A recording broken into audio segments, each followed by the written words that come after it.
Oke, malam teman-teman. Thank you udah hadir di asistensi keberapa ya ini ya? Lupa juga asistensi keberapa.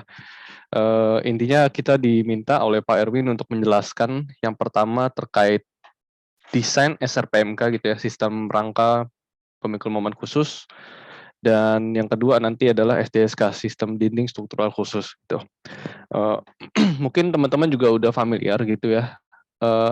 Harusnya di kelas sudah diajarin juga gitu ya, mungkin beberapa konsep-konsep dasar yang udah ada di PPT gitu. Dan teman-teman juga udah mengerjakan Rextruk gitu ya. Harusnya dengan dijelaskan lagi ini mungkin lebih kebayang aja gitu ya. Kurang lebih mirip aja sama kayak Rextruk gitu ya. Nah, aku coba share screen dulu. Bentar, kok hilang?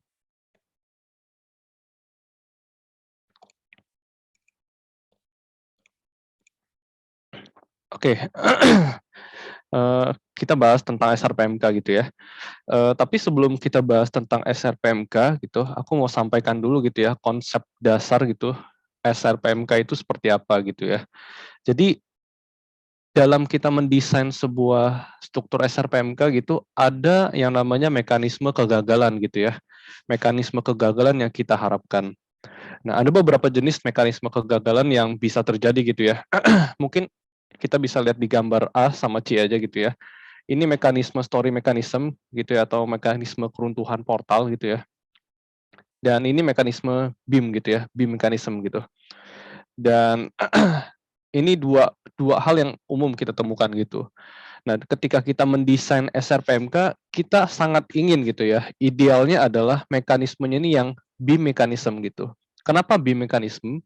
Karena BIM mechanism ini sangat ductile gitu ya. Ketika dia runtuhnya itu terjadi secara ductile gitu, secara sopan kalau Pak Iswandi sering bilang gitu ya.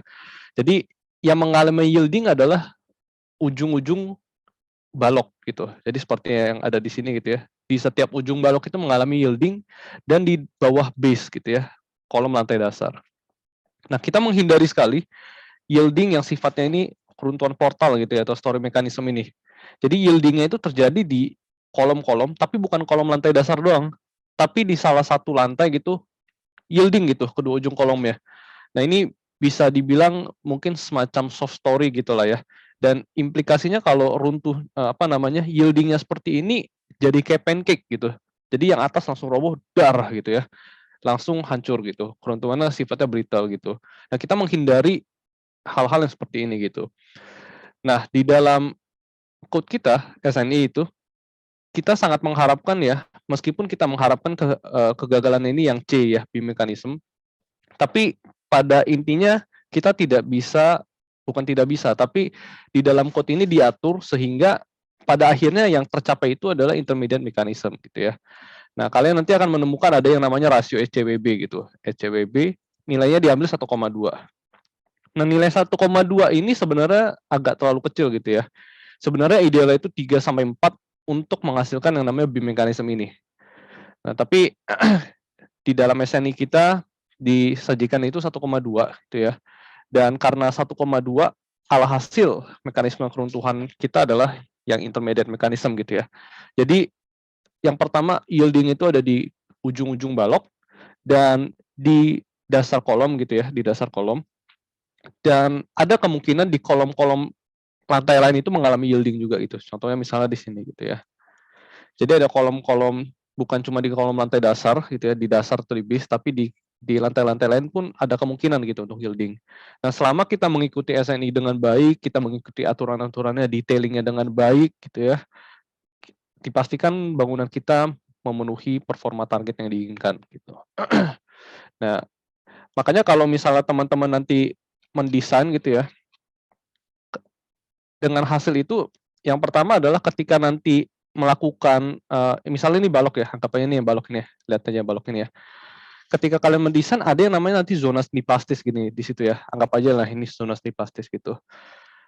Dan di kedua ujung ini harus dikasih confinement yang cukup gitu untuk memastikan bisa yielding gitu ya. Sendi plastis itu bisa terbentuk gitu. Dan kenapa di kedua ujung kolom itu juga harus dikasih gitu ya. Kalau misalnya ini kolom gitu ya, KP kolom, di kedua ujung kolom itu harus dikasih confinement juga gitu. Karena ya seperti yang tadi udah disampaikan gitu. kalau mekanisme kita itu adalah intermediate mechanism gitu. Jadi ada kemungkinan di kedua ujung kolom kita itu bisa mengalami yielding gitu. Jadi kita harus berikan apa namanya confinement gitu untuk memastikan kalau sendi plastik terbentuk itu bisa terjadi gitu. Kalau kalian nggak kasih confinement dengan cukup ya nanti langsung brittle gitu sifatnya. Nah itu mungkin konsep awal gitu yang harus dipahami gitu terkait SRPMK gitu ya. Nanti kalau SDSK mungkin bisa jelasin sama Jovan gitu. Nah ini contohnya mungkin kalau ini udah dapat ya harusnya ya. Kalau kalau belum dapat nanti kasih tahu aja gitu. Ini contoh dari Pak Erwin gitu ya dengan asisten ya kalau nggak salah.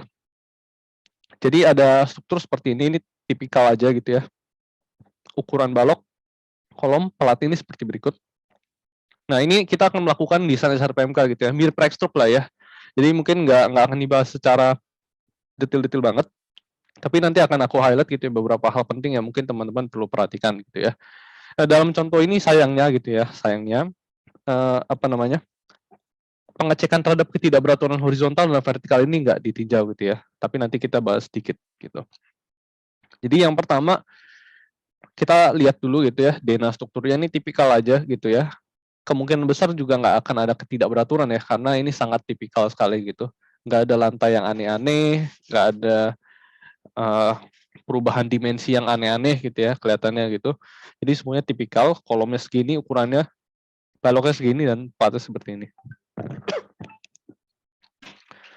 Ini tampak sampingnya gitu ya.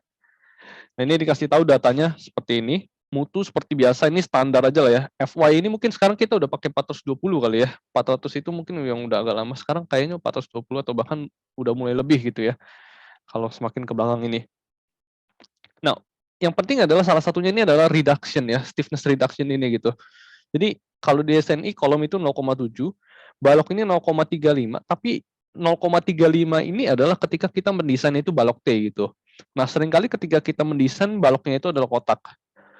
Nah, kalau misalnya ingat dulu waktu di asistensi yang pertama gitu ya, pokoknya tentang kolom langsing gitu ya, ada di SNI itu dicantumkan bahwa IG dari balok T gitu ya, dari balok T, ini aja lah ya, ini bisa kita taksir kurang lebih 2 kali I gross dari balok persegi gitu.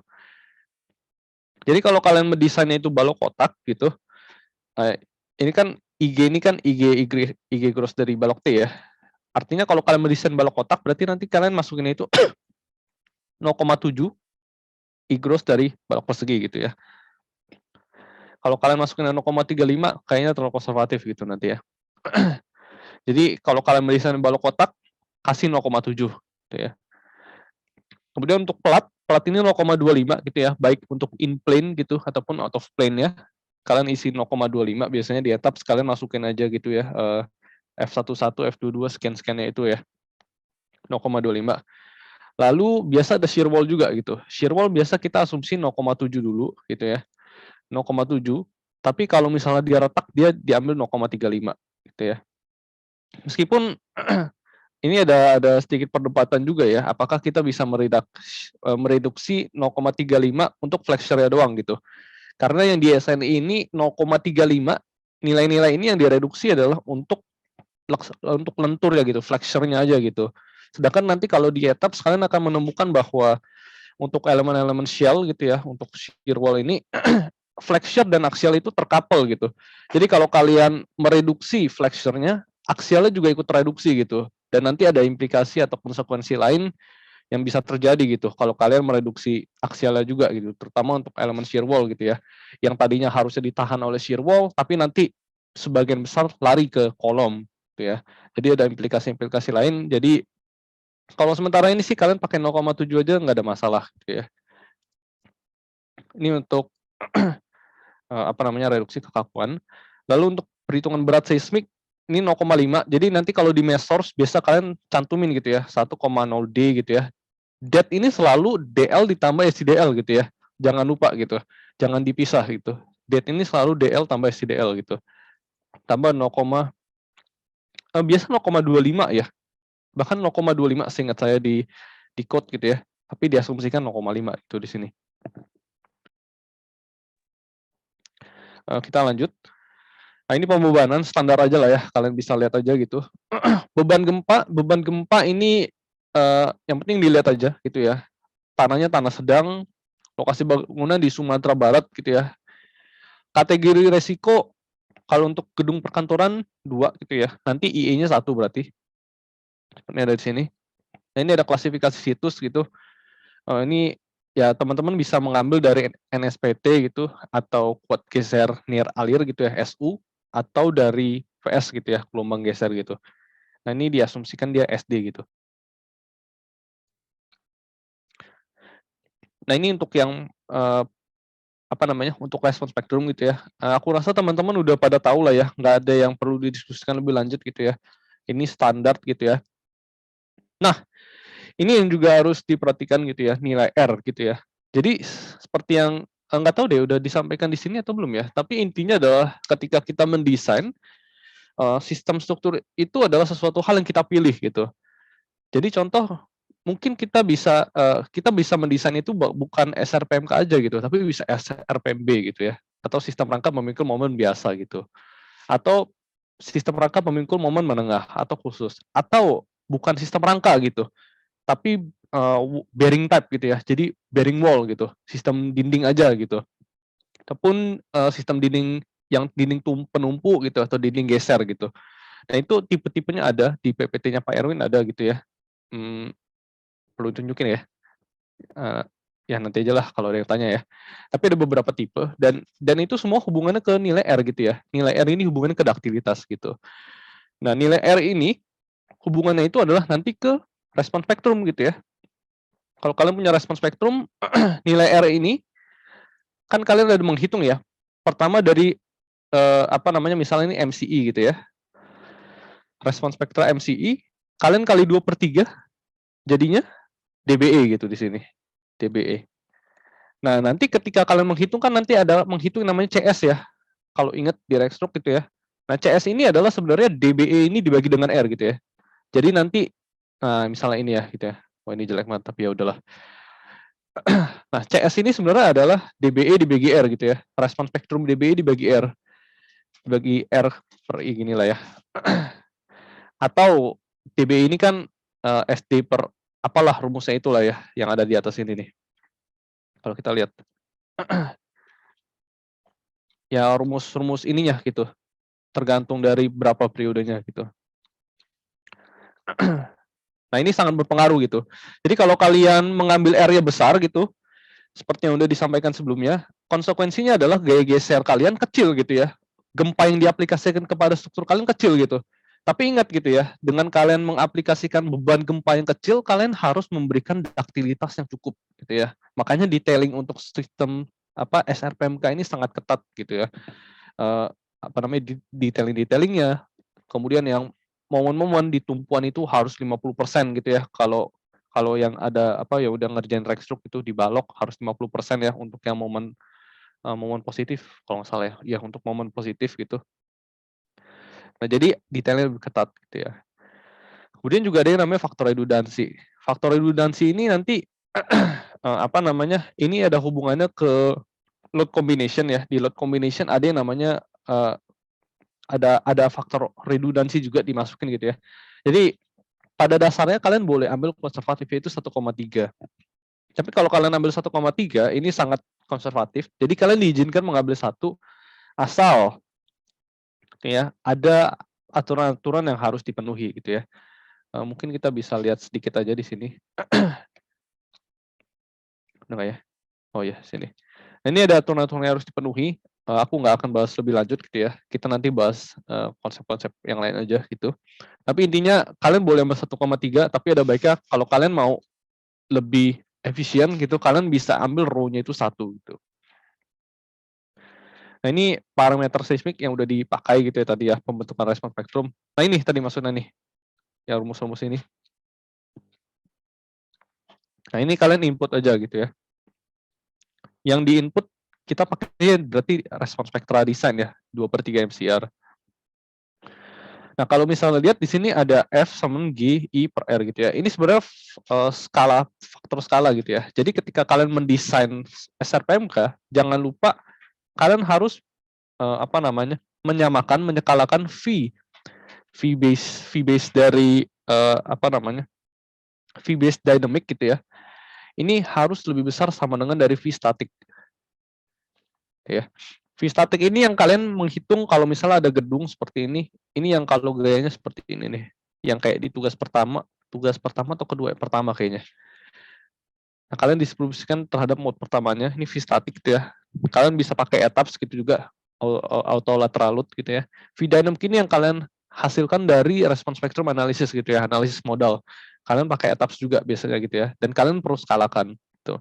Jangan lupa gitu ya, karena ini penting dulu diskalakan, karena menurutku tujuan diskalakan itu supaya target performanya terpenuhi gitu ya. Meskipun kalau secara logika sebenarnya ngapain juga gitu kita skalain gitu ya ke V static. Tapi code mengatakan demikian gitu ya, agar target performa itu terpenuhi gitu. Jadi kita perlu ikutin gitu. Nah, ini kombinasi pembebanan. Nah, ini tadi ada row-nya gitu ya. Jadi kalau kalian pakai 1,3 otomatis beban gempanya itu jauh lebih besar gitu. Oke, yang tadi itu prelim awal-awal aja lah ya. Setelah kalian udah melakukan scaling gitu, yang pertama kalian cek partisipasi modal massa gitu ya. Nah, ini partisipasi modal massa ini ya standar lah ya di SNI gitu ya. Teman-teman mungkin juga udah tahu gitu. Minimal 90% gitu. Bahkan udah 100% gitu ya. Cuman ada pengecualian di mana kalian boleh gitu. Minimal at least 90% untuk arah apa mode 1 dan mode 2-nya gitu ya. Dan mode 1 dan mode 2 ini harus gitu ya. Wajib kudu translasi gitu ya. Karena ketika kalian melakukan analisis respon spektrum itu dasarnya adalah dasar pembuatan respon spektrum gitu ya. Kalau eh, apa namanya, kalau kita bukan bicara tentang peta gempa dulu ya, tapi dasar dari respon spektrum, kalau kalian misalnya dapat ini gitu ya, itu kan sebenarnya SDOF gitu ya, yang kalian kasih apa namanya, yang kalian kasih percepatan gitu ya, percepatan ground motion gitu, yang ada seperti ini gitu ya. Kalian ambil berapa respon maksimumnya gitu ya, akselerasi yang ada di dalam struktur, kalian masukin ke sini gitu. Nah, SDOF ini kan cuma satu arah gitu ya, cuma punya single degree of freedom gitu. Jadi nggak boleh gitu kalian ada motorsi di situ. Karena gimana juga gitu, single degree of freedom ini punya motorsi gitu ya. Kan geraknya cuma kiri kanan doang gitu. Nggak punya motorsi gitu. Jadi dengan asumsi itu nggak boleh gitu ya, mode 1, mode 2 kita itu mengalami torsi gitu. Jadi jangan sampai salah kalau kalian di sidang Rextruk gitu ya, ada yang menanyakan kenapa mode 1, mode 2 ini nggak boleh torsi gitu ya. Jangan sampai ada yang bilang karena kalau mode torsi itu nanti gedungnya putar gitu. Nanti ada orang mau mau apa namanya mau melarikan diri dari gempa itu nggak bisa, pusing gitu karena gedungnya muter-muter gitu ya. Jangan jawab kayak gitu ya. Karena ini pengalaman pengalaman beneran gitu. Dan ini bener-bener diketawain sama Pak Erwin gitu ya. Jadi jangan jawab gitu ya. Kalau misalnya ada sidang Rextruk atau ditanya Pak Erwin gitu ya. Jadi alasannya ini karena respon spektrum itu cuman penurunan itu dari struktur SDOF gitu ya, cuman translasi gitu. Nah, ini jumlah ragam gitu ya. Ini ada apa namanya? Nanti kalian menghitung periode-periode sebentar.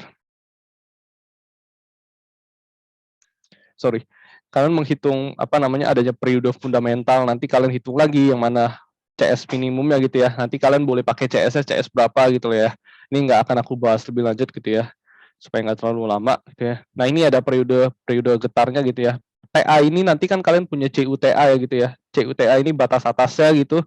Nanti kalian punya apa namanya CS minimum gitu ya. Nanti kalian bisa carilah gitu ya, berapalah CS-nya gitu. Ini nggak akan aku bahas gitu ya. Nah, ini periode maksimum CUTA gitu ya. Nanti kalian bandingkan gitu. TA-nya berapa, CUTA-nya berapa, T hasil etap sekalian berapa gitu. Nah, kalian jangan ambil yang kenapa ada batas ini, kalian jangan ambil yang terlalu rendah gitu. Kalau terlalu rendah nanti terlalu konservatif. Kalau terlalu tinggi nanti kalian terlalu berani gitu ya. Karena kalau dari respon spekta kan kalau semakin ke kiri semakin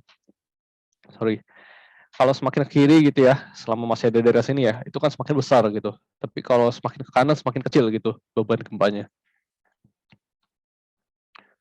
Nah, ini perhitungan CS gitu ya. Ini aku skip aja ya. Aku rasa teman-teman udah belajar di Instruk atau di Rextruk juga. Ini V-static, perhitungan V-static gitu ya. CS dikali W. Yang nanti kalian perlu skalakan gitu ya. Nah, ini proses penyekalaannya itu. Oke.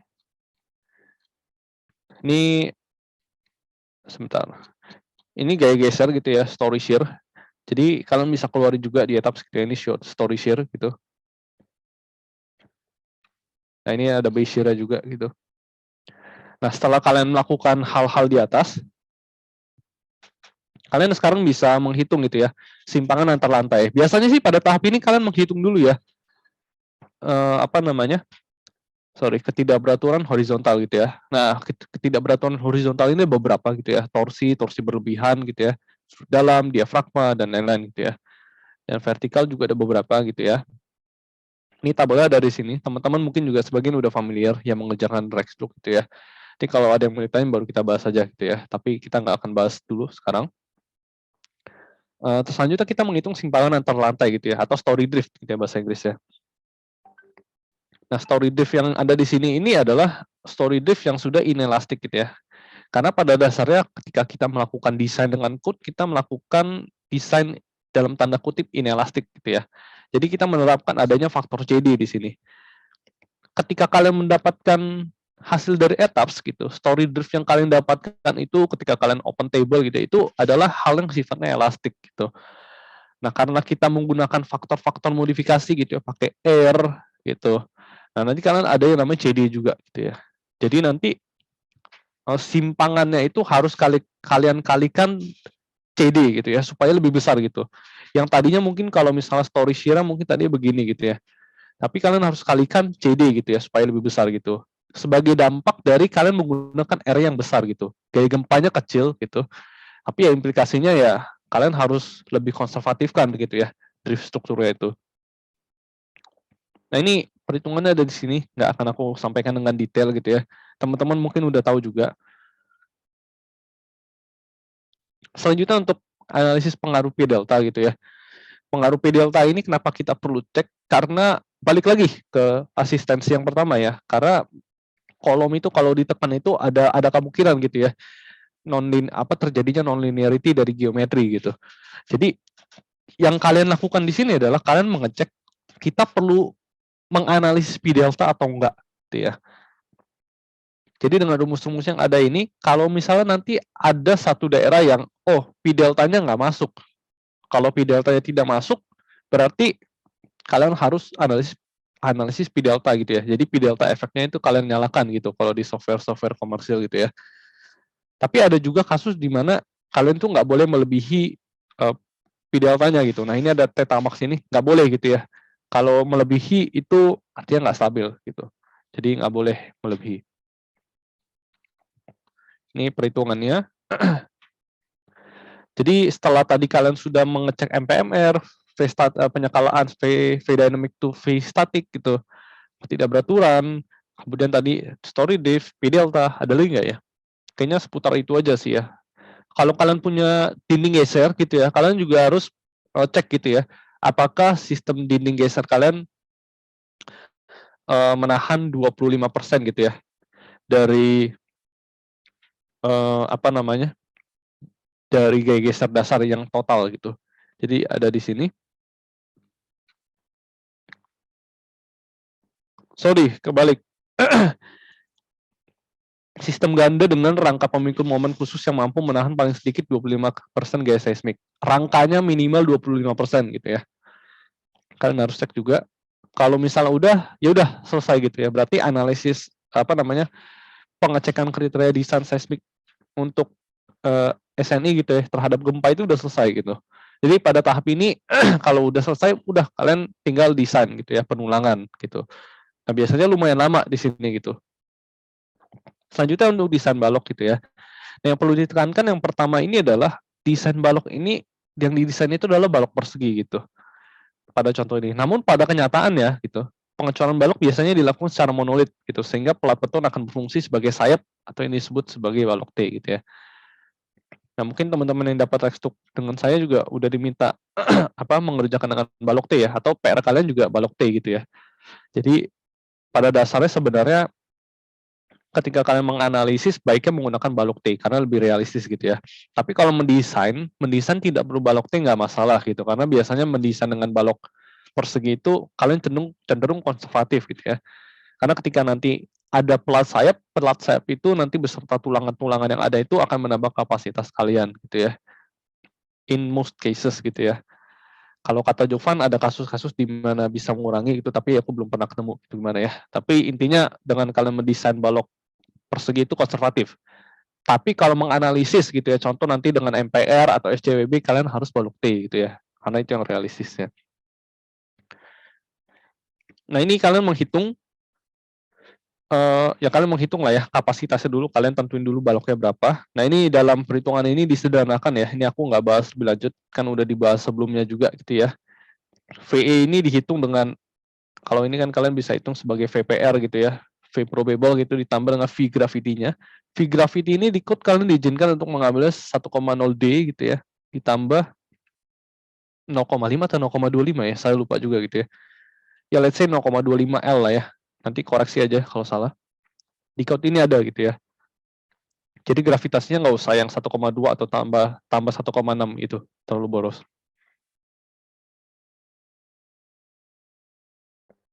Nah, selanjutnya kalian melakukan desain desain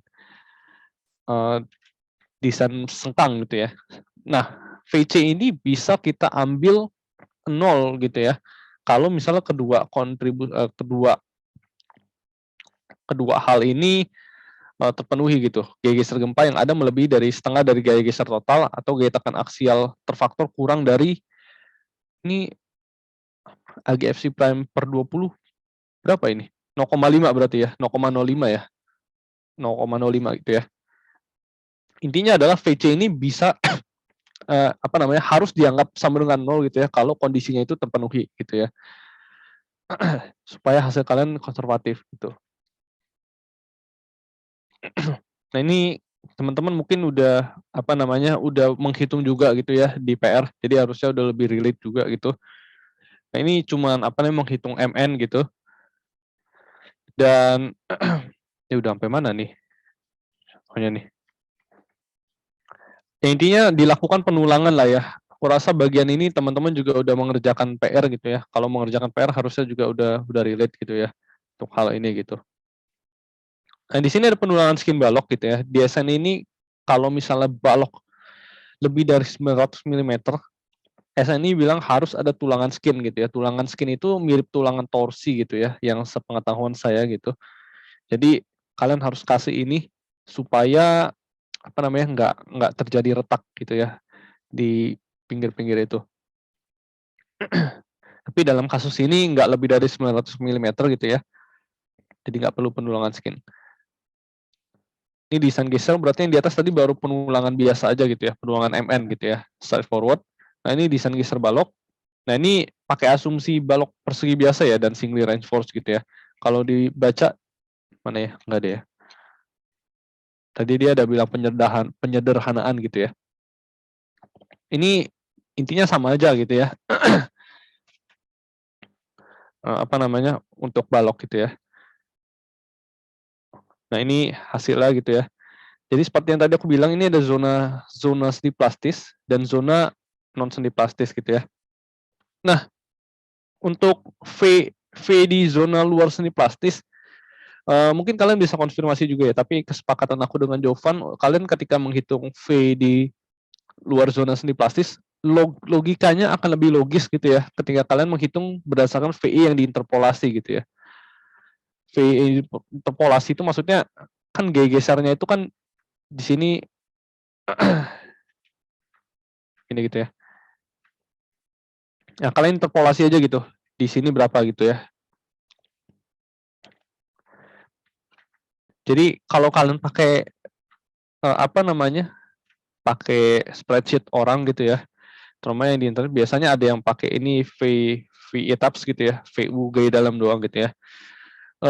Kalau saya mungkin masih akan menggunakan VE yang diinterpolasi ya gitu ya, karena lebih logis saja gitu ya. Jadi untuk hal ini kalian bisa tanyain juga gitu. Tapi aku rasa ini VE yang diinterpolasi itu lebih tepat ya. Desain kolom ini straightforward aja, ini beton satu gitu ya. Aku nggak akan bahas lebih panjang gitu. Intinya adalah rasio tulangan minimumnya adalah 1% dan maksimal 6% gitu ya. Di SN ini sebenarnya sebutnya kalau nggak salah 8% gitu, karena 8% itu tapi sudah include tulangan sengkang, tulangan apa-apa lagi lah gitu ya, banyak di situ gitu. Jadi idealnya longitudinal itu maksimal 6% gitu ya. Jadi kalau di etap sekalian suka error gitu ya, maksimum reinforcement yaitu apa namanya, penulangan longitudinal kalian sudah lebih gitu dari 6% gitu. Jadi otomatis mau nggak mau ya kalian besarkan kolom gitu. Kalau nggak besarkan kolom ya kurangin beban gitu. Nah ini ada batasan dimensi beban aksial. Nah ini untuk kolom gitu ya. Nah untuk kolom ini jangan lupa gitu ya. Mungkin ada satu hal yang aku mau sampaikan gitu ya. Karena kemarin ada yang nanya gitu ya. Kalau apa namanya di balok gitu ya. Kalian punya sengkang. Nah ini kasih tulangan dulu deh.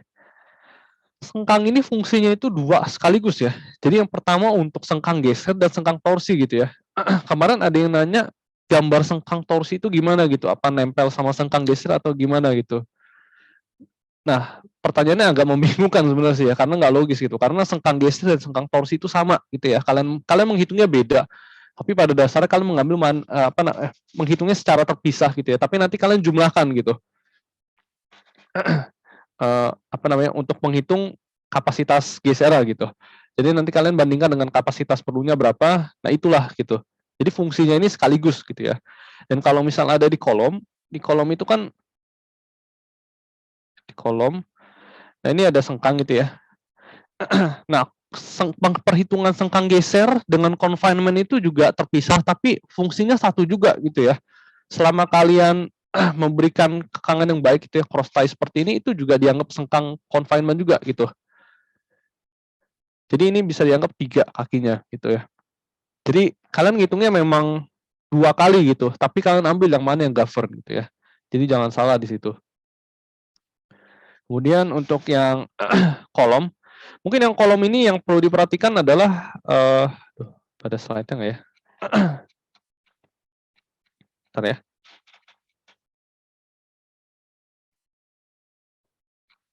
Di sini bentar aku buka dulu deh ya. Kayaknya ini penting perlu dibahas sedikit. Semester 7 lanjut kolom.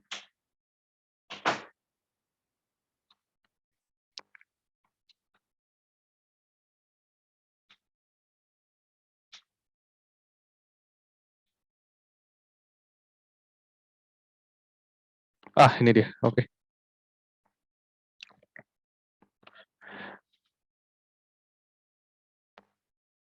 Nah, untuk kolom ini hati-hati juga kalau kalian menggunakan spreadsheet dari luar gitu ya. Karena contoh misalnya spreadsheet yang ada di 8 minutes gitu ya. Karena yang di 8 minutes itu kalian harus baca gitu ya asumsi yang digunakan gitu. Kalau nggak salah asumsinya itu adalah untuk ini gitu kondisinya.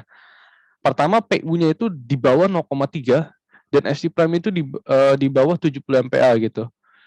Nah, semenjak SIA 31814 atau SNI 2847 2019 kita, ini ada nih yang ini gitu ya. Jadi kalau misalnya PU kalian lebih besar 30% gitu ya, AGFMC dan FMC kalian lebih atau FMC kalian lebih dari 70 MPa, kalian harus menambahkan ini gitu ya. Jadi KF ini kalian bisa hitung berdasarkan FC prime-nya berapa gitu ya. Harus lebih dari 1. Dan KN ini kalian harus hitung gitu ya. NL ini adalah jumlah longitudinal bar gitu ya, atau bar bundle di sekitar perimeter kolom yang disupport oleh cross ties gitu ya. Jadi kalau kalian menemukan kasus seperti ini di kolom kalian harus cek juga gitu ya C. Karena C ini lumayan besar juga gitu ya. Apa namanya? Kebutuhan minimum ya gitu. Jadi kalau kalau kalian langsung pakai pakai spreadsheet misalnya kayak di 8 minutes gitu ya. Dan ternyata ada yang seperti ini gitu. Nah, ini kalian harus harus ini nih, tambahkan ini gitu ya. Tapi kalau di bawah biasanya ini aja gitu ya, yang A dan B gitu. Nah, mungkin kita balik lagi ke yang tadi di sensor PMK gitu ya. Ini ada contoh-contoh perhitungannya gitu ya. Berapa NL-nya? Nah, kita hitung NL-nya gitu. NL ini yang longitudinal bar yang disupport oleh cross ties yang baik gitu ya. Jadi kalau misalnya di sini dan yang ada di bentar. Satu, dia ambil NLS 10, 4, 5, 4, 5, 6, 10. Nah, dia ambil 10 karena yang 90 derajat ini nggak dihitung gitu. Jadi persyaratannya adalah terkekang dengan baik gitu. Artinya kite seismiknya itu harus 135 derajat gitu ya. Jadi ketika kalian menghitung NL ini harus berhati-hati. Tapi biasanya kalau untuk yang udah lebih dari 30% AGFC prime ini, kite seismiknya ini udah nggak boleh 90 derajat sih. Harus apa namanya? Harus harus 135 derajat gitu ya. Nah, contoh yang kayak gini gitu ya. Ini untuk kolom, kemudian tulang transversal minimum untuk geser. Ini sama aja gitu ya. Nah, ini udah dibahas sama Jovan juga sebelumnya gitu ya, yang ada beam hinging, kolom hinging gitu ya. Jadi kalian bisa pakai yang mana aja yang menurut kalian logis gitu ya. Karena di SN ini diizinkan gitu ya, kalian menggunakan keduanya gitu ya, asal tidak kurang dari VU etaps gitu ya. VU hasil analisis struktur gitu. Nah, ini ringkasannya gitu ya. Nah, ini apa namanya detailing gitu ya, terkait dengan lap splice, cut off gitu ya. Kalian bisa hitung sendiri aja gitu ya. Akan sampaikan lebih jelas, enggak akan aku sampaikan dengan lebih lanjut gitu. Nah, terakhir kayaknya ini join gitu ya, tentang HBK gitu. Nah, untuk HBK ini kalian menghitung apa namanya nanti V kolomnya ini berdasarkan beam hinging gitu ya. Jadi kalau kalian menghitung apa namanya, nah ini nih, VJ gitu ya, geser pada join gitu ya. Phaseway ini harus kalian hitung dengan V beam hinging gitu. Kalau kalian hitung dengan V kolom, nanti jadi tidak konservatif gitu. Karena V kolom hinging itu kan lebih besar ya. Jadi nanti VJ-nya itu dikurangin sesuatu yang besar, semakin lebih kecil gitu. Jadi nanti nggak konservatif. Dan lagi pula lebih logis kalau kalian pakai hinging gitu ya. Jadi kalian dapat VJ-nya berapa, kemudian kalian hitung kapasitasnya gitu ya. Nah, kapasitas ini rumusnya itu adalah di sini nggak ada gitu ya. Intinya adalah sebuah faktor gamma gitu ya. Kalian kalikan dengan akar FC prime dikali AJ gitu ya. Nah, gamma ini tergantung dari kekangan kalian gitu. Di sini kayaknya nggak ada ya. Bentar. Ya, di sini nggak ada gitu. Tapi ini tergantung dari kekangan kalian gitu ya. Ada gambar-gambar ya. Mungkin aku cari aja di sini. Ini kalau teman-teman mau, kalian bisa cari di NIHERP nomor 1 gitu ya. Bentar. Dia ada HBK di sini. HBK di nomor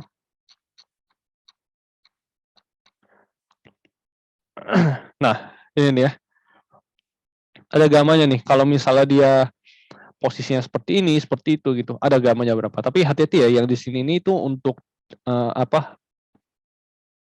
untuk imperial units gitu ya. Kalau untuk SI units bagi 12 gitu. Itu kalian cari aja di PPT Pak Erwin ada gitu ya. Dan untuk V-nya ini kalian diizinkan gitu ya. V geser untuk HBK kalian boleh ambil 0,85. Lalu V geser untuk coupling beam gitu ya. Coupling beam nggak tahu udah diajar atau belum gitu ya. Tapi kalau untuk penulangan diagonal kalian diizinkan untuk ambil 0,85 gitu ya. Jadi cuma dua itu aja gitu yang kalian diizinkan untuk 0,85 gitu ya. Kalau nggak biasanya 0,75 gitu atau bahkan 0,65 gitu. Ini detailing gitu ya. Skip aja. Paling komentarnya nih, terakhir komentarnya adalah yang pertama ini beraturan horizontal dan vertikal ini harusnya perlu dicek gitu ya. Di sini nggak dicek gitu. Dan yang pasti dalam contoh ini menggunakan balok persegi gitu ya. Pada kenyataan itu balok T gitu. Jadi ketika kalian melakukan analisis, kalian harus analisis itu menggunakan balok T.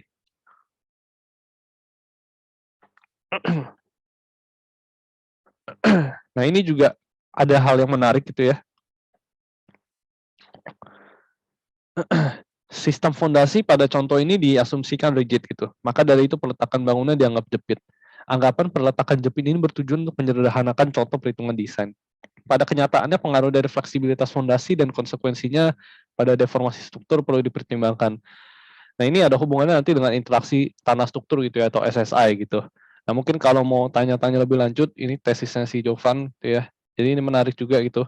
Selama ini kalian menjepitnya itu di taraf penjepitan taraf lateral itu di di tanah gitu ya. Padahal kan sebenarnya biasanya gitu ada basement ya di bawahnya ya. Misalnya ini ada basement gitu ya. Nah, misalnya ada basement gitu. Kalian jepitnya di atas gitu. Nah, idealnya gitu ya, kalau kalian mau realistis gitu ya, kalian harus memodelkan juga gitu tanah-tanah yang ada sekitarnya juga gitu ya. Kalian kasih spring di sini gitu ya. Spring di sini, spring gitu ya.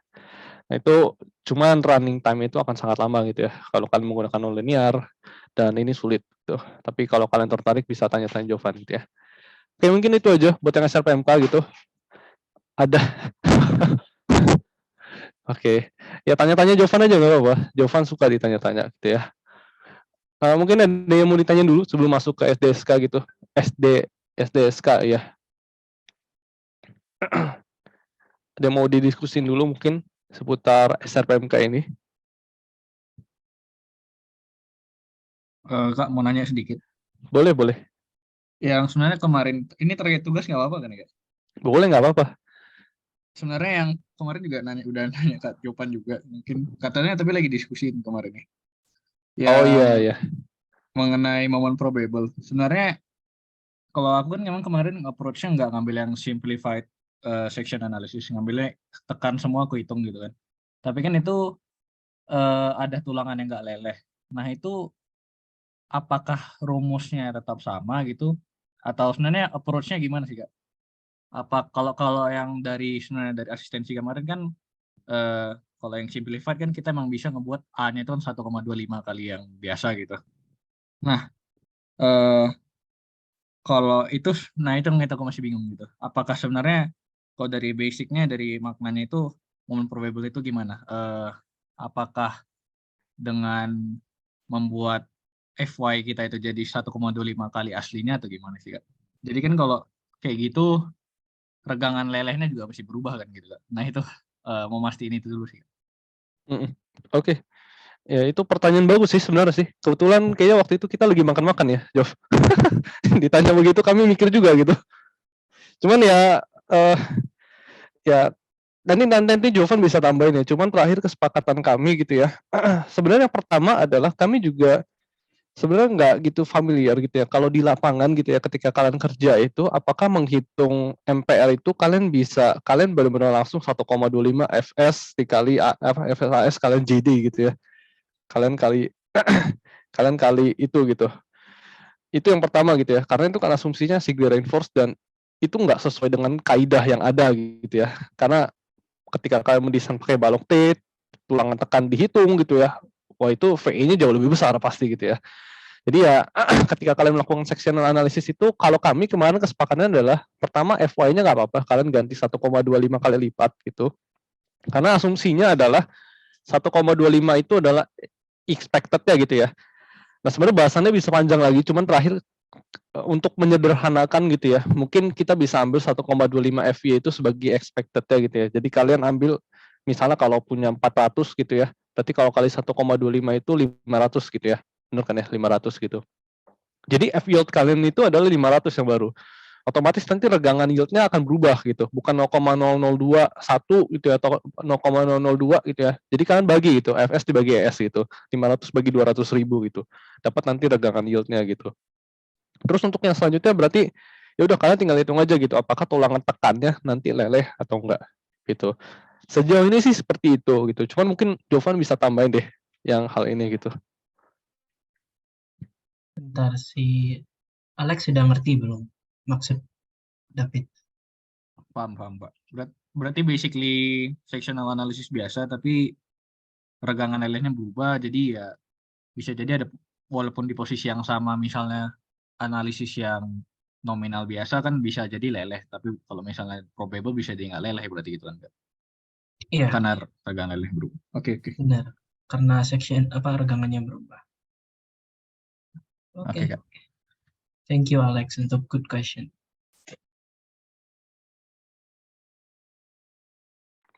Ya, aku rasa itu cukup oke sih gitu ya. Meskipun ya ada diskusi tambahan lagi gitu ya sebenarnya kalau kalian mau tahu juga gitu ya. 1,25 itu sebenarnya bukan benar-benar expected ya gitu ya. Karena kalau di kelas kalau mungkin pernah diajarin gitu ya atau enggak yang waktu asistensi sebelumnya 1,25 itu kan diderive dari 1,13 itu adalah apa namanya expected gitu ya dari kuat leleh nominal gitu ya FY nominal ke FY aktual lah gitu itu 1,13 kali lipat gitu jadi idealnya sebenarnya kalian bukan sekali 1,25 sih kalian satu kali 1,13 gitu tapi ya 1,1 laginya itu dari FY ke FU gitu makanya jadi 1,25 gitu cuman ya kayaknya itu nanti bakal jadi ribet gitu kami juga nggak tahu pastinya apa gitu jadi ya aku rasa 1,25 kalian langsung kali aja ke FY-nya terus regangan lelehnya berubah aku rasa udah oke sih itu. Oke. Ada lagi mungkin sebelum masuk ke jawaban?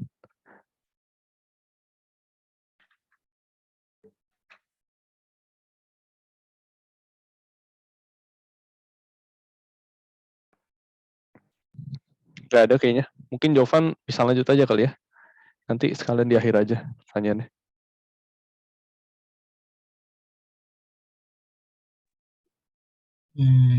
Oke guys, malam kenalin lagi Jovan gitu ya. Jadi aku mau bawain tentang sebenarnya desain untuk shear wall-nya itu sendiri sih untuk SDSK gitu ya, special shear wall gitu. Untuk kuliahnya sendiri atau untuk lecture-nya terkait SDSK itu gimana sih? Itu tuh nggak bakal menjadi highlight dari asistensi ini. Karena asistensi ini dimintanya untuk kasih contohnya gitu. Nah, untuk kasih contohnya itu sendiri bakal dijelasin pakai dokumennya Pak Erwin, cuman dapat tambahan additional notes lah dari aku supaya enak bacanya gitulah. Aku sendiri udah baca, udah coba pahamin, tambahin notes-notesku. Jadi sekiranya yang baca ini nantinya juga bingung, itu tuh bisa refer ke coretan-coretanku. Lalu mungkin mau rekomendasiin terkait ini NHERP number 6, Seismic Design Technical Brief.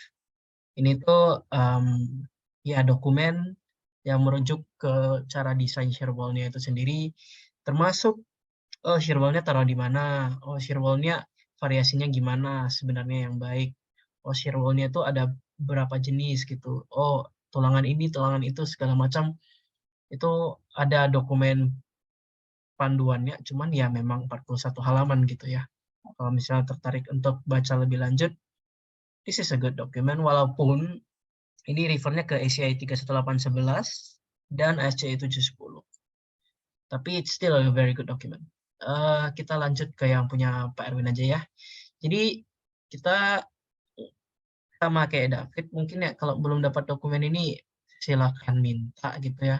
Dan kalaupun kalian udah dapat dokumen ini, aku rada ragu kalian udah baca gitu ya. Karena dulu jujur pas kami juga benjut tuh, aku nggak baca sih karena nggak ada PR-nya kan. Nggak ada PR-nya jadi nggak merasa ada perlunya.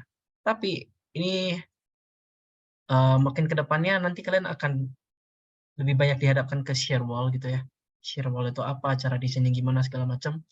Jadi ini sebuah referensi yang bagus, walaupun boleh diingat bahwa ini tuh ACI 31819, yang artinya udah ada perbedaan sedikit dibandingkan ACI 31814, di mana tulangan geser di shear wall menurut 19 itu lebih konservatif. Oke, kita mulai aja. Ini strukturnya, struktur ini punya dinding sepanjang 9,3 meter. Dia adalah kantor 8 lantai dengan dinding botong bertulang sebagai sistem penahan gaya gempa. Bla bla bla. And then ini kita langsung masuk aja. Ini untuk informasinya diberikan. Ya langsung baca aja sih. Ini sama kayak yang SRPMK, cuman ini lebih enak lagi karena udah tertulis semuanya untuk kita pakai gitu ya. Lalu ini ada untuk denahnya. Tapi kita langsung dive deep aja, langsung dive deep. Ini wall-nya segala macam ya, kita langsung dive deep aja karena itu nggak gitu penting. untuk beban desain dan gaya lateral, jadi ini tuh perhatikan bahwa ini dari analisis statik linear dan diasumsikan bahwa hasil gaya sudah benar, gitu ya. Padahal kan sebenarnya lebih baik kalau misalnya analisis dinamik linear, respons spektrum, dan lain sebagainya. Cuman ya dalam contoh ini demikian. Oke, kita lanjut aja dulu. Jadi intinya gambar ini sebenarnya nggak gitu penting. Yang penting tuh tabel ini. Kita dapat P karena beban mati, P karena beban hidup, geser ultimate, dan momen ultimate. Oke, lalu seperti sebelumnya, ini sistem fondasi diasumsikan rigid, karena dindingnya dikasih peletakan fix gitu ya. Padahal sebenarnya kan nggak fix-fix banget ya. Ada efek tanahnya di situ, di bawah strukturnya. Jadi ini sebenarnya model yang kurang tepat, tapi cukup representatif. Let's just leave it at that. Oke, lalu kita masuk ke kombinasi beban untuk desain. Sorry, jelasin dong. Enggak. Kombinasi beban untuk desain, ada 2 combination gitu ya, yang bakal dipakai untuk memperhitungkan beban gempa. Ini ada E, tapi E-nya itu adalah sebenarnya EH plus EV, di mana EH-nya itu rho QE dan EV-nya itu 0,2 SDSD. Ini semua bisa dibaca di SNI 1726 tahun 2019, sama aja kebetulan.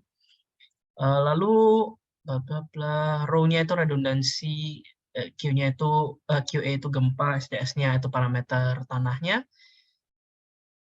Oke, kita lanjut. Segala macam kita dapat ini ya, kita udah dapatkan SDS, rho, dan faktor reduksi beban hidup 0,5.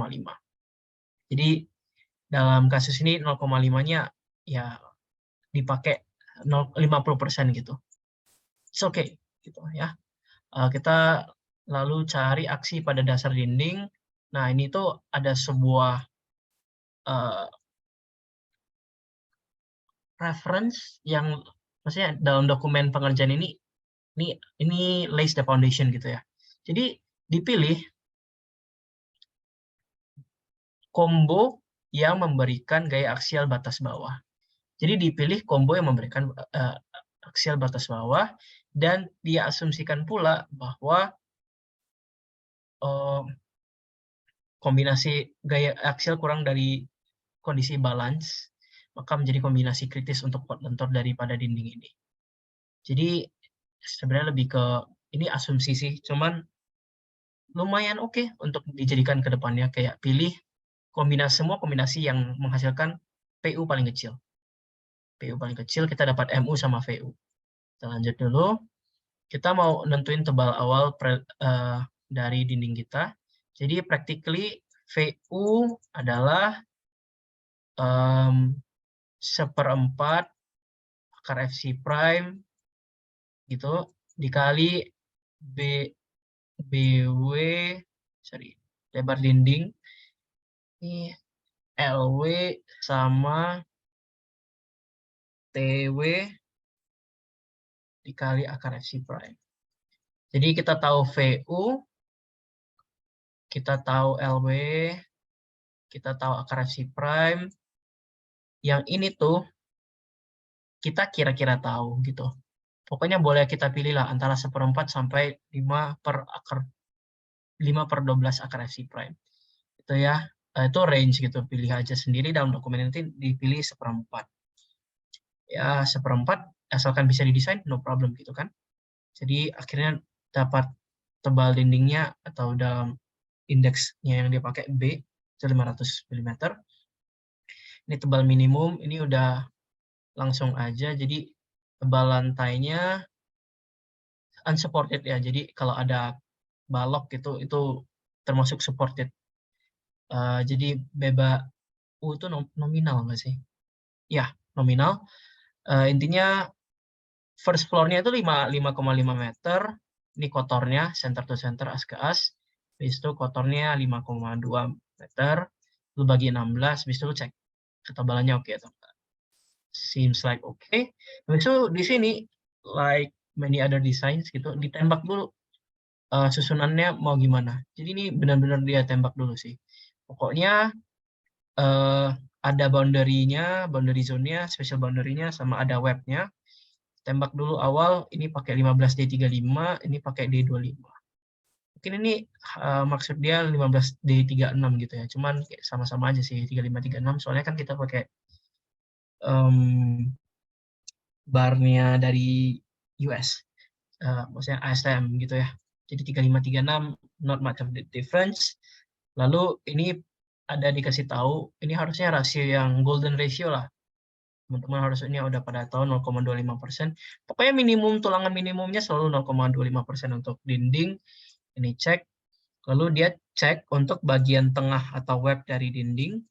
Nah, dalam kasus ini BS di bawahnya tebal dinding kali spasi antar tulangan vertikalnya. Lalu AS-nya dia pakai 1006, cuman aku hitung harusnya 981. Ya oke, mungkin dia asumsikan pengen cepat aja gitu. Tapi dua-duanya tetap lewat 0,25% intinya. Lalu ini adalah ya penulangan di angka efektif. Ini tuh kayak kontribusi tulangan vertikal pada badan dan kontribusi gaya aksial terhadap lentur dari penampang tidak boleh diabaikan. Jadi instead of pure M3, you cannot use this. You have to use PM3. Minimal gitu ya. Jadi ada interaksi aksial lentur sama tulangan vertikal pada web, nggak bisa diabaikan kontribusinya terhadap lentur. Jadi, nah ini ada prosedurnya, kuat lentur pada dasar dinding ya. Ini untuk ngitung lentur. Jadi ada dua konvensi yang dia pakai. Ada satu, ada dua. Jadi yang sebenarnya kan kita harus regangan itu diasumsikan berbanding lurus dengan jarak dari sumbu netral. Ini sesuai dengan kompatibilitas. Lalu ini dihitung gitu. Cuman kalau misalnya tulangannya sebanyak ini dan lu mau hitung C-nya, iterasinya, lu mau bikin berapa kolom gitu ya, tulangannya lele atau enggak, tekannya gimana, segala macam, wah itu repot. Jadi ada simple hand calculations yang dia bakal pakai dan ternyata sangat efektif, gitu ya. Jadi dia pokoknya untuk dia semua tulangan vertikal leleh, tarik, tekan, bodo amat. Jadi semuanya leleh, gitu ya. Habis itu nanti ya kita lihat aja lah. Lalu faktor reduksi kekuatan ini standar ya.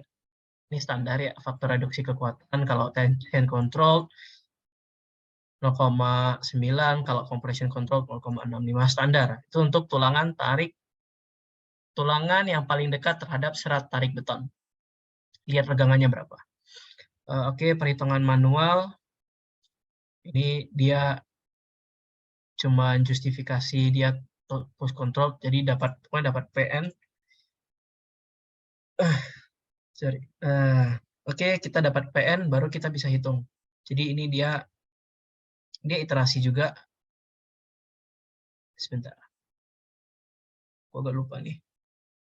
Ini yang oke. Jadi ini perhitungan manual yang leleh semua. Jadi leleh semua. Tulangannya semua leleh. Mau tekan, mau tarik, mau jauh dari C atau enggak, semuanya leleh. Dia netapin P dulu karena P masuk dalam persamaan keseimbangan. Jadi kalian bisa perhatikan di sini CS1 itu 3 tulangan yang di sini. Baru CS2 itu 12 tulangan. 3, 4, 5, 6. 1, 2, 3, 4, 5, 6. Habis itu dipilih senternya kira-kira di sini gitu. Ini X-nya. Itu X-nya. Harusnya dari sini ya. Ya, itu X-nya. Jadi dia pakai logika yang kayak gini untuk nyari keseimbangan. Ntar MN-nya itu adalah penjumlahan dari ini semua. Jadi logikanya begitu. It's a genius thing in my opinion. Lalu dia iterasi sampai ya kira-kira sigma hanya 0 gitu. Lalu dia dapat ini cuman teks dari tabulasi yang tadi. Intinya C-nya 1365 iterasi pertama, kayak belum konvergen, jadi lanjut lagi iterasinya, iterasi kedua, wow, lumayan konvergen. Jadi kayak oke gitu, less than 5%, it's good, all good. Lalu cek tension control, ini cuman istilah, cuman pakai hubungan kompatibilitas saja yang segitiga itu untuk cari. Kita dapat VMN, dan kita dapat perbandingan terhadap MU. Nah, ini kan yang manual nih. Habis itu kan kalian mesti tidak percaya tuh, kenapa semuanya leleh gitu kan. Habis itu dia hitungin nih. Nah, gue kasih gitu ya. Pokoknya dihitung. Oh, nggak ditunjukin dong. Oke, dia tunjukin. Untuk P-nya segini, ternyata MN-nya VMN, sorry ini VMN atau MN ya? Kayaknya MN deh, 104312. 104312, ya 102931. That's really not far gitu. It's okay gitu, very good. Jadi metode yang tadi semua tulangan leleh is a go. Kita menetapin bar cut off. Jadi dalam kasus ini dia banyak nge-splice, dia desain splice-nya itu demikian. Jadi untuk tulangan boundary, ini boundary ya. Dan ini aku bakal namain web. Nah, boundary, semuanya dipotong di sini sih. Di atas lantai 3, di atas lantai 5, dan di atas lantai 7. Jadi kalian bisa lihat bahwa ini tuh di-splice. Ini di-splice gitu ya. Nah, dia desainnya seperti itu. Lalu dia buktikan bahwa itu tuh oke gitu ya.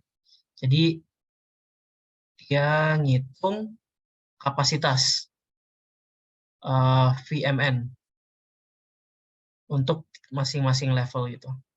Jadi ini level 1 sampai 5 dia hitung pakai tangan 108, dia hitung pakai software 104. Lalu lanjut lagi. Oh, BTW dia hitung 1 sampai 5 dibedain tuh karena tulangannya diperkecil. Di sini kan 15D36, di sini 15D36 masih, tapi di sini tuh udah 15D32. Makanya tadi ngitungnya dari lantai 1 sampai lantai 5, karena ini semuanya 15D36. Jadi itu kenapa dihitung ulang MN-nya. Jadi dia membuktiin dapat VMN, oh ternyata selisihnya 3,9%. Good. Habis itu dia ngitung dari level 5 sampai level 7, ini yang pakai 15D32, ini semuanya tulangan 32, kalian bisa perhatikan. Jadi ternyata selisihnya 1,55%, nice.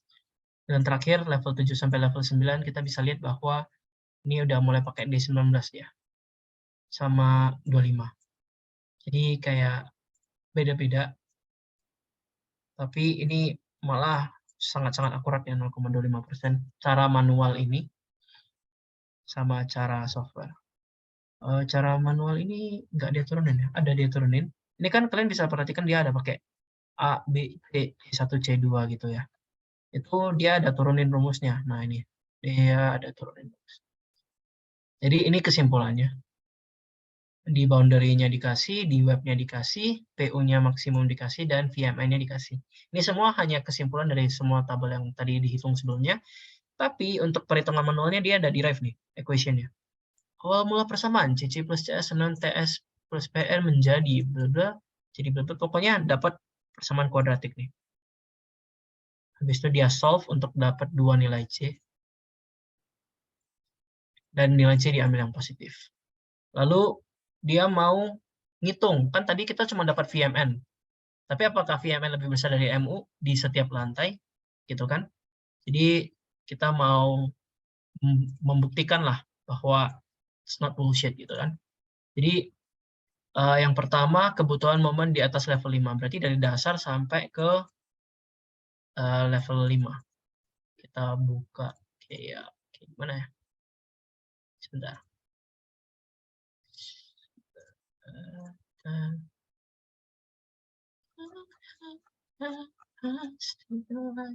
Nah, ini kita lihat ya, dari lantai 1 sampai lantai 5, itu 5,5 tambah 3,5 kali 3, ini udah 16.000.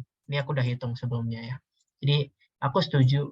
Habis itu dia hitung lapse price-nya.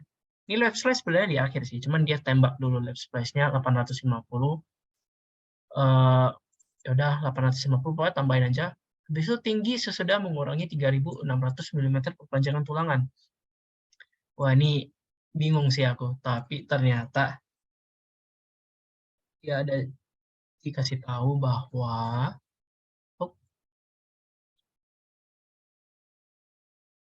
sorry. Ya ini di setelahnya malah dijelasin bahwa benar nggak sih di setelahnya? Oh sorry, di sebelumnya, cuman aku nggak bahas lagi yang pasal ini. Jadi tulangan pada dinding struktural harus diperpanjang setidaknya 3,6 meter di atas titik di mana tidak lagi diperlukan untuk menahan lentur, tapi tidak perlu dilakukan perpanjangan melebihi LD di lantai berikutnya. Jadi intinya kita tembak flat 3,6 meter untuk perpanjangannya setelah tulangan itu untuk menahan lentur tidak diperlukan lagi. Bukan tulangan itu tidak diperlukan lagi ya, tapi tulangan itu untuk menahan lentur tidak diperlukan lagi. Makanya ketika kita menghitung lenturnya, kita kurangin 3600 mm ini. Oke, kita lanjut. Nah, ada sebuah asumsi yang dia pakai lagi dalam kasus ini. Untuk menyederhanakan diagram momen diasumsikan linear setinggi bangunan ini ditujukan untuk efek respons dinamik mode yang lebih tinggi sesuai rekomendasi Pauli and Priestley. Honestly, aku nggak pernah terekspos ke tulisannya Pauli and Priestley ini, cuman untuk account for higher modes juga aku nggak pernah terekspos lah, nggak pernah diajarin, cuman kayaknya asumsi ini lumayan oke sih untuk perhitungan manual ya. Tapi kalau kita ada software, pakai aja software untuk ngitung.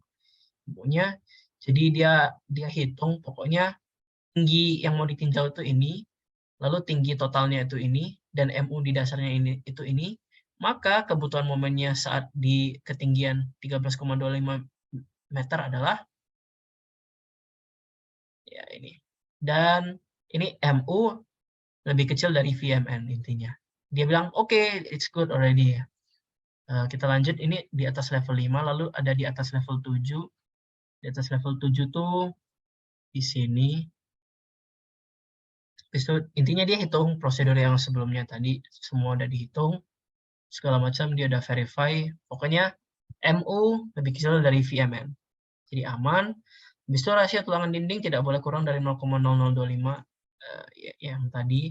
Lalu kan tadi awal kita tembak itu kan D25 at 230 mm.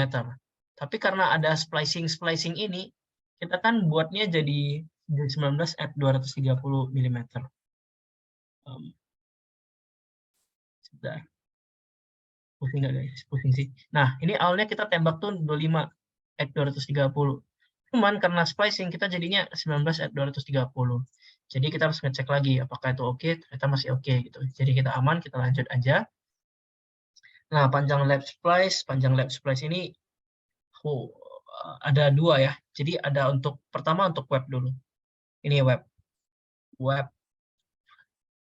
Jadi untuk badan dinding dulu, apa itu? Kita ada di rumus LD-nya itu beda sama balok kita, ada KTR gitu. KTR itu apa? KTR adalah sebuah parameter untuk menghitung jumlah tulangan transversal yang melewati bidang runtuh yang getas. Oke, tapi untuk tulangan web, oke, jadi bear with me. Jangan nangis dulu guys. Jadi ini kan tulangan kita nih. Nah, tulangan vertikal kita tuh ada tulangan gesernya, tulangan horizontalnya.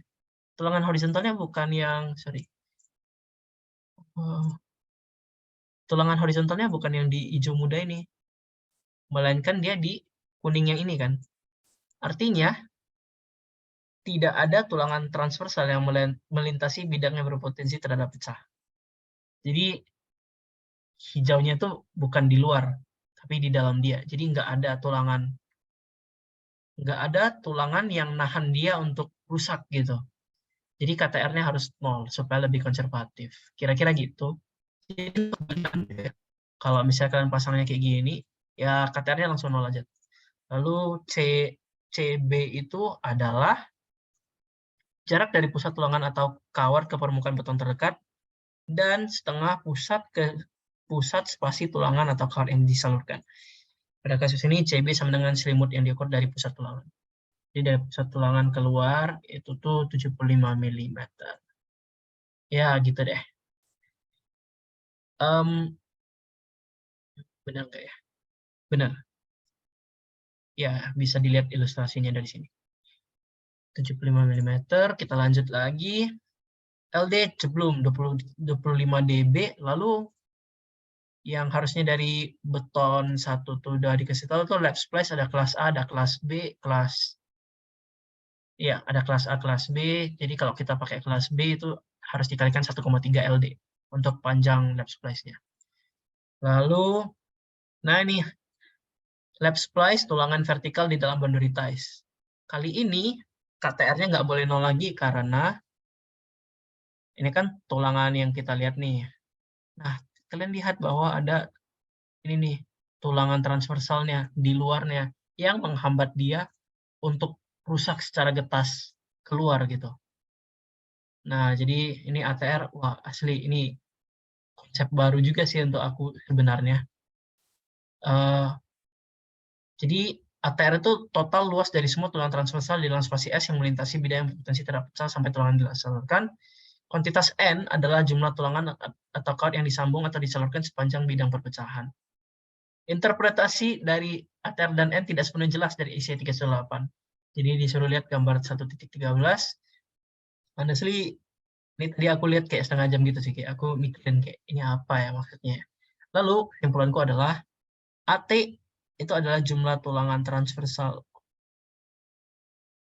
Itu AT yang melintasi bidang runtuhnya. Berarti harusnya di sini sih. Gitu ya. Bidang runtuhnya itu yang ini. Garis itu. Jadi dia bisa bursting keluar gitu. Si tulangan vertikal kita. Nah, tapi karena ada tulangan transversalnya yang sedikit menahan dia, jadi harus ada ATR dan N-nya. N-nya 5 karena ada 5 tulangan vertikal di plane of bursting-nya. Lalu yang ini lebih aneh lagi, karena failure plane-nya itu kayak gini, jadi ATR sama N-nya sama gitu. ATR sama N-nya sama. Pokoknya ATR-nya itu AT. Di mana jumlah tulangan transversal di dalam plane of failure-nya dan tulangan vertikal di dalam failure plane-nya itu sama-sama dianggap satu gitu. Dan yang ini yang terakhir, ini kan failure plane-nya kayak gini ya. N-nya sama kayak yang sebelumnya 5, tulangan transversalnya ada 3. Jadi gitu. Nah, ini aku nggak gitu tahu sih kayak yang lebih enaknya itu gimana. Cuman dari kasus Jirsa 1979, kasus B menentukan ketika spasi antar tulangan relatif besar. Jadi kasus B yang paling menentukan jika spasi antara tulangan relatif besar. Honestly, aku nggak melihat spasi tulangan yang besar-besar banget juga ya. Karena kan lumayan map juga. Tapi ya oke gitu. Ikut dia si Jirsa ini aja. Oh, hidup kita lebih nyaman juga. Dan sebenarnya ya nggak 230 gitu. Ya, I mean, boleh lah dibilang relatif besar gitu. Oke gitu, jadi kita kita ngambil ATR per N-nya itu sebesar A. Lalu, ini ikat di sekitar bandiri tulangan memiliki spasi 200 mm dari gambar 1.8. Oh my god. Nah, ya gambar 1.8, jadi dia pakai spasi 200 gitu ya.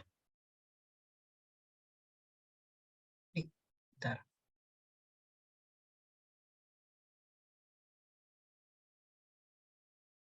Iya, ikat di sekitar bandari tulangan. Intinya dia tembak 200 gitu untuk dalam desainnya. Karena kan hasil diagram ini hasil tembak awal gitu ya, 200.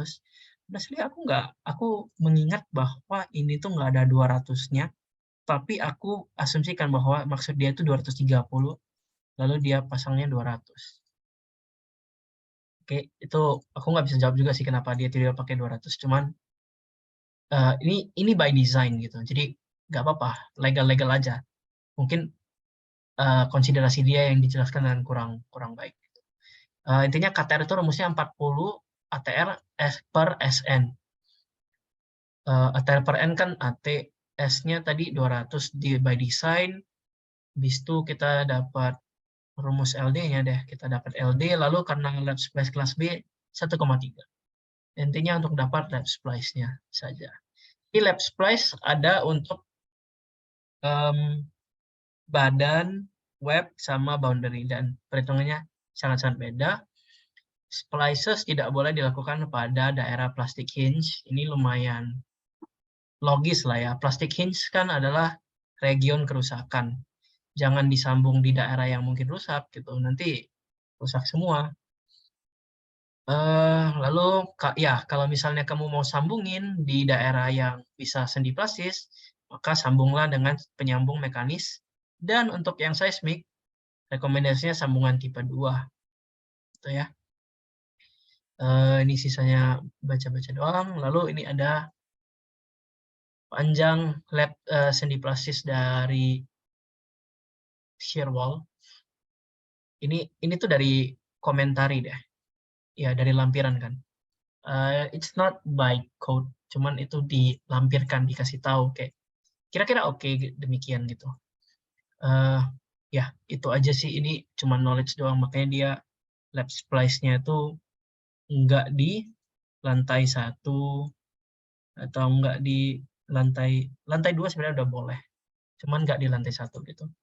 Dia bilang lap splice dikecualikan pada 2 story pertama. Karena potensi konstruksi dan segala macam. Jadi pertimbangannya bukan kayak lelenya di mana gitu, tapi ini udah konstruksi gitu. Lalu ini lap splice sudah selesai, kuat geser dinding. Jadi kita dapat VU 6320 tadi dari yang diagram gaya geser di awal. Habis itu ini ada alpha gitu ya. Somehow mereka nggak masukin alpha ini, jadi kayak bingung. Tapi intinya aku udah sediain ini alpha, lalu VN-nya ngitungnya dari kayak gini. Jadi intinya kita mau kuat geser, kita mau cari tahu row T-nya itu berapa. Row transversalnya itu berapa. Si garis-garis biru ini. Mau berapa gitu. Oke, jadi kita subset, kita putar sana putar sini. Kalau misalnya row T-nya itu sekian, nanti dapat VN-nya sekian. Bahwa VN-nya nggak boleh lebih besar dari 0,66 AC akar FC prime itu juga udah tersedia gitu. Habis itu ini tuh bakal mengalami perubahan lagi sih guys. Jadi nanti ya kita lihat sama-sama aja. Habis itu ini tuh persyaratan dari ACI 31814. Jadi udah selesai sih sebenarnya untuk 31814. Ya udah kita udah dapat row transversal. Tapi ini bukan yang dipakai nantinya kalau nggak salah. Ya, kita lihat bareng. Baru nih kali ini dia lihat ke ACI 31819 di mana kebutuhan gesernya untuk menentukan gaya geser desain, VU perlu dikalikan omega V dan ohm V dan omega V. Jadi ohm V itu adalah faktor kuat lebih bagian kritis. Wah, ini aneh sih. Lah kita hitung HWCS per LW. Pokoknya HWCS per LW-nya berapa? HWCS itu tinggi dindingnya secara keseluruhan. Dalam kasus ini tinggi struktur kita 30 meter. Lalu LW-nya itu lebar dindingnya 9,3. Jadi rasionya sih. Rasionya berapa? Kita dapat omega V. Lalu selain ohm V. Lalu selain ohm V kita perlu cari omega V. Di mana omega V itu ini. Yes. Jadi NS itu apa? NS itu number of story. Jadi hitung number of story-nya, habis itu dihitung deh omega V-nya berapa. Kita lihat aja langsung penentuannya. Jadi omega V pertama ditentukan dulu bahwa dia lebih besar dari 1,5, berarti diambil data besar ampere per mu atau 1,5, ampere-nya sekian, ampere-nya kayak gitu, lalu ampere per mu-nya 1,68, maka ohm V-nya dipakai 1,68. Straightforward.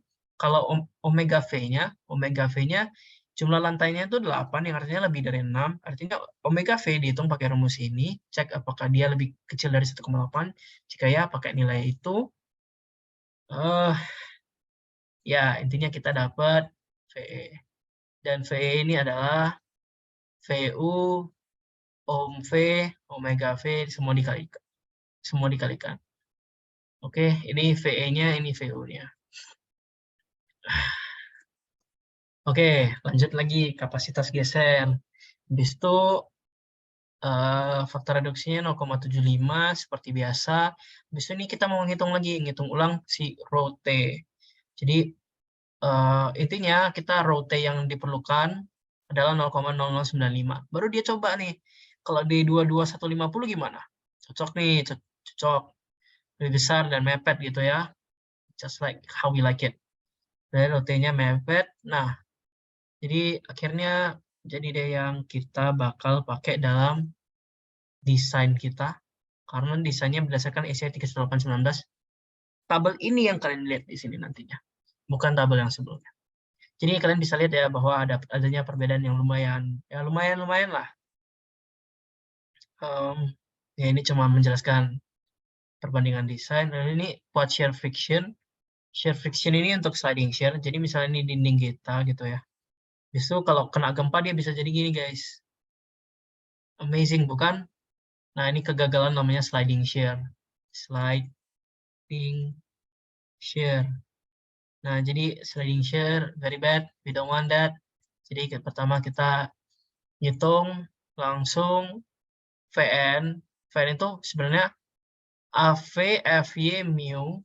Tapi pasal ini bilang kalau kita boleh tambahin batas bawah gaya aksial yang conveniently sudah kita hitung sebelumnya di atas. Gitu ya. Jadi kita tambahin aja. Mu-nya dipakainya 1 karena mu adalah dikatakan mu koefisien friksi diambil sebagai 1 lambda. Jadi demikian, lambdanya kan 1, betonnya normal. Kita dapat VN nih, kita dapat VN. Lalu ini VN max nih. Ada 3 rumus VN max. Di VN max itu adalah min dari 0,2 FC prime AC, 3,3 0,08 FC prime kali AC, 11 AC. Jadi ngitung, oh ternyata VN kita lebih kecil dari VN max ini. Dan oh ternyata VN kita lebih besar dari VE. Jadi intinya udah aman lah semuanya, aman banget, kita semuanya udah aman. Kita lanjut detailing. Oh, detailing. Jadi pertama detailing kan tadi ada zona batas khusus special boundary element. Ini sebenarnya kita perlu cek dulu sebenarnya perlu nggak sih kriterianya apa kalau perlu. Detail zona batas dibutuhkan jika ini. Gitu ya. Lalu ketinggian garis netral C harus dari C yang paling besar. Jadi harus run lagi semuanya dan iterasi C-nya gitu ya. Untuk semua kombinasi, cuman dalam kasus ini dia langsung tembak, oh kombinasi dengan gaya aksial paling besar, pasti C-nya paling besar juga. Nah, jadi itu logikanya, nggak bisa disalahin gitu ya. Jadi intinya dia udah hitung VMN, lalu dia ada delta U. Kita perlu delta U untuk menghitung apakah perlu C-nya atau enggak, karena di sini ada delta U. Jadi delta U itu apa? Delta U itu adalah perpindahan elastik yang dikalikan dengan faktor modifikasi. Jadi di software misalnya di ETABS kan itu selalu elastik ya. Kalau ulurannya nggak pakai nonlinear itu elastik. Jadi ETABS keluarnya 39,37 mm nih. Habis itu CD, faktor amplifikasi defleksi, itu lu kalikan untuk membuat simpangannya seakan-akan inelastik gitu ya. itu kegunaan CD. Jadi 5 kali 39,37 kita dapat delta U-nya, kita dapat delta U per H WCS, kita dapat kriterianya. Ternyata C lebih kecil daripada kriterianya, maka elemen batas khusus tidak dibutuhkan gitu ya. Nggak butuh nih. Tapi kalaupun nggak dibutuhkan, itu perlu ada detailingnya sendiri gitu ya. Jadi jika rasio tulangan longitudinal pada batas dinding lebih besar dari 2,8 FY, maka tulangan transversal harus 18,752. Lalu ada LW dan lalu gini. Spasi maksimum vertikal tulangan transversal untuk daerah sepanjang LW di atas critical section terkecil dari 6 dB dan 150 mm, tapi daerah lainnya terkecil dari 8 dB dan 200 mm. Dijelaskan pula bahwa dB yang diambil di sini adalah diameter lentur primer yang paling kecil, yaitu D19, karena kita akan pakai ya tulangan vertikal paling kecil, D19. Oke, kita lanjut. Lalu di atas LW critical section adalah nilai terkecil dari ini. Kita lihat bahwa 6 dB menentukan. Untuk daerah lainnya ada terkecil dari ini, ternyata 8 dB menentukan. Lalu kita hitung rho. Gambar 1.14 menunjukkan perhitungan rasio tulangan menurut PCR. Jadi, sorry ini ada chatnya. Semangat jawab. Thank you. Jadi ini rho. Jadi ini jumlah tulangannya itu ini 14 kan ya. Ini 14 AB di per H 2X plus A. 2X plus A-nya, sorry. 2X plus A-nya itu ilustrasinya semua ada di situ ya. Jadi ada A, ada X, ada H, ada AB, dan jumlah tulangannya. Nah, kalau kita lihat lagi tulangan apa yang kita tembak di awal itu, yang orang ini tembak di awal itu, ini kan 15 ya. Ininya 7, ininya 7, ininya 1. Berarti ada 15, berarti kita hitung aja 15 AB, habis itu segala macam untuk H 2X plus A-nya. Lalu kita hitung lagi lebar minimum dari elemen batas. Kan tadi itu elemen batas khusus ya. Karena elemen batas khusus tidak diperlukan, ini sekarang namanya jadi elemen batas. Itu yang aku nangkep ya so far ya. Jadi dia bukan khusus, tapi dia tetap elemen batas. Dan berdasarkan pasal ini, elemen batasnya harus diperlebar secara horizontal dari serat tekan ekstrem, bakunya ekstrem, jarak yang tidak kurang dari besarnya C kurang 0,1 LW, dan D per 2, ini yang menentukan adalah C kurang 0,1 LW. Ini hanya menjelaskan bahwa kan dulu kita boleh ya 9135. Tapi kalau udah Asia 3819, dua-duanya harus kayak gini. This, no, this, yes. Gitu ya. Jadi udah nggak boleh lagi. Intinya si ilustrasi ini mau kasih tahu. Kalian bisa lihat dari ya tekuknya tuh 135 semua tuh. 135 semua tuh. No babi bu. Oke, kita lanjut. Alhamdulillah. Kita sudah kelar ya. Untuk desain ini ikat D13 disediakan untuk 15 tulangan longitudinal. Jadi elemen batasnya berapa? Jadi karena kan kita udah tembak 15 D35 nih di awal. Jadi kita dalam desain ini tetap konsisten dengan itu, di mana kita pasang tulang elemen batas khususnya sepanjang 1479,5, padahal sebenarnya kita cuma perlu sampai 938,4. Cuman kita perpanjang sedikit, lalu semuanya kita kaitkan gitu ya. Lalu ini untuk pasalnya. Jadi untuk pasangnya, kan itu ada tulangan pengikat ya. Tulangan pengikat yang kuning, merah, hijau, biru, itu spasinya ditentukan, yaitu lesser of, ini deh, gitu ya. Jadi kalau mau gampang, tembak aja 6 dB sama 6 inch. 6 inch kayaknya 150 deh. 150 mm. Kali ini ya. Oh my God. Ya, 150 mm gitu ya. Sama 8 inch itu 200. Sama aja. Intinya begitu. kita pasang ikatannya di elemen batas kita, tapi tidak khusus dia. Oke, demikian sih untuk desain dinding geser ini. Ada yang mau ditanyakan?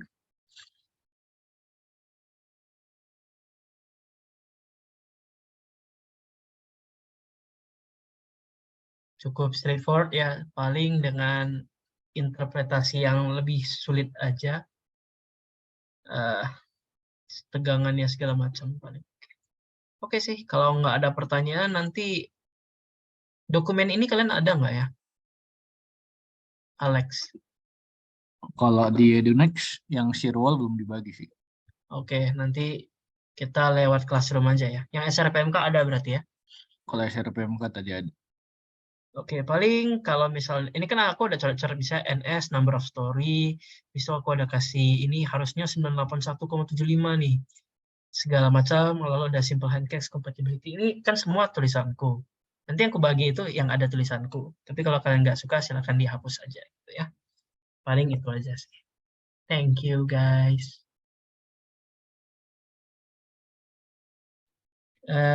Mungkin kembalikan ke David ya. Fit, gimana Fit? Gimana? Yang lain ada yang mau ditanyain nggak mungkin? Atau udah capek juga?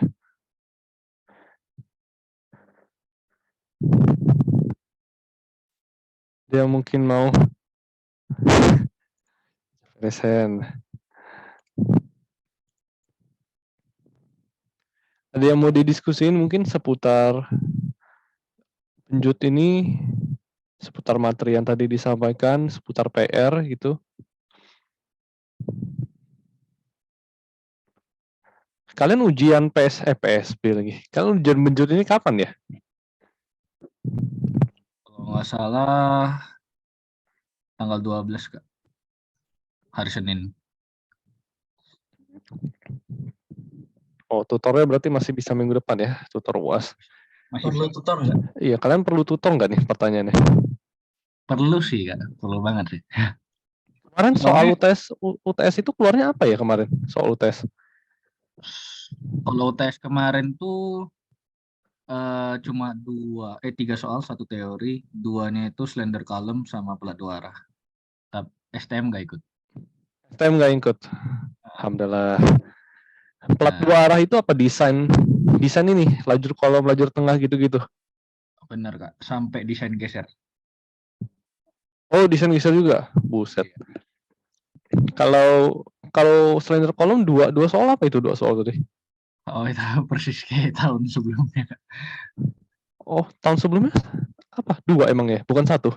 Oh enggak, kalau yang slender column itu satu soal yang slender column. Itu sama persis. Kalau teori ya sebenarnya materi-materi yang di kelas aja sih. Oh, oke. Kalau UAS sudah dikasih tahu belum materinya apa? Enggak sih Kak, tapi emang kemarin kalau di kelas tuh nggak tahu, agak mepet juga. Bahkan SBY nggak terlalu dijelasin rinci gitu. Visual boundary element ini. Balok kopel juga nggak ada kemarin. Gak diajarin kemana balok kopel? Tahu aku nggak sih. Oke. Tahun Sama sih sebelumnya. Fit, kita dulu SBY juga nggak mepet banget kuliahnya. Iya, agak mepet sih. Balok kopel kayak belajar sendiri ya, tapi keluar ya kemarin ya?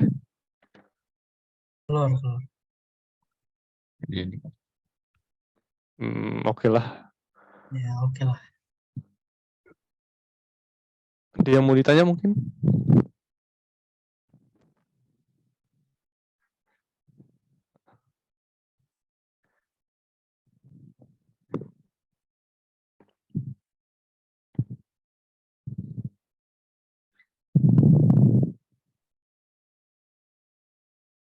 Kalau nggak ada, sudahin aja ya kali Fit. Ya Biar deh. yang nonton rekaman enak juga. Kalau mau streaming, download. Ya udah, kita tutup aja kali ya. Jov, asistensi buat hari ini. Thank you semua yang udah datang. Kalau ada pertanyaan langsung aja ke aku atau Jovan gitu ya. Oke, paling gitu aja. Thank you semuanya ya.